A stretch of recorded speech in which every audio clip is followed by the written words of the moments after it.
হাতের ছোঁয়াতেই হাজির হবে বাঘ, হরিণ, বানর সহ নানা প্রজাতির বন্যপ্রাণী। শোনা যাবে পাখির কলকাকলি। চোখের সামনে ভেসে উঠবে দেশের প্রাণী জগতের সকল তথ্য। এই সুবিধা মিলবে বন্য প্রাণীদের নিয়ে তৈরি করা একটি অ্যাপসে। বাংলাদেশ সহ 7টি দেশের গবেষকদের তৈরি ওয়াইল্ড মেন্টর নামের এই অ্যাপসটি চালু হচ্ছে আসছে সপ্তাহে। আরও জানাচ্ছেন হাবিব রহমান। দেশে ১,৬১৯ প্রজাতির বন্যপ্রাণী আছে। দেশের বিভিন্ন অঞ্চলে এদের দেখা মিলে। এর মধ্যে বড় একটি অংশ এখন বিলুপ্তির পথে।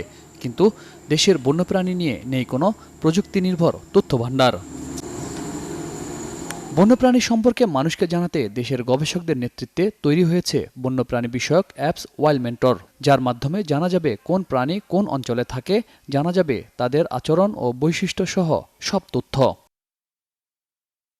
গুগল প্লে স্টোর থেকে সহজেই ডাউনলোড করা যাবে অ্যাপসটি, যাতে মিলবে ২৭ প্রজাতির স্তন্যপায়ী প্রাণী, ২২৯ জাতের পাখির ছবি, ৫৬ প্রজাতির সরীসৃপ সহ প্রায় ৮৪২টি বন্যপ্রাণীর সব তথ্য।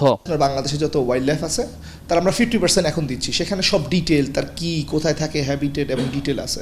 এবং সেকেন্ড বাটনটা হচ্ছে আপনি কি দেখতেছেন, আপনি শেয়ারিং করতে পারতেছেন। থার্ড হচ্ছে আপনি স্ক্যান করলে বলতে পারতেছেন কোন প্রাণী।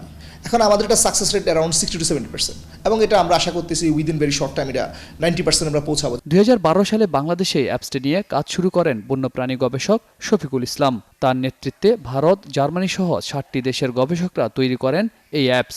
এটাই হচ্ছে ফার্স্ট প্রোডাক্ট, যেখানে হচ্ছে আপনি জীববৈচিত্র্য সংরক্ষণ একটা পার্ট, আরেকটা পার্ট হচ্ছে আপনি ডিজিটাল বাংলাদেশের আরেকটা পার্ট, আর আপনি যদি ইউনেট জাতিসংঘের আপনি যদি গোল দেখেন, তাহলে তিনটা জিনিস যদি আপনি মার্জ করে দেখেন, তাহলে এটা হচ্ছে আমরা সহযোগী হিসাবে কাজ করতে যাচ্ছি দুইটা জিনিসের সাথে। গবেষণার যুক্ত এই জার্মান গবেষক জানালেন, বাংলাদেশের বন্যপ্রাণীর তথ্য সংরক্ষণে এটি গুরুত্বপূর্ণ ভূমিকা পালন করবে।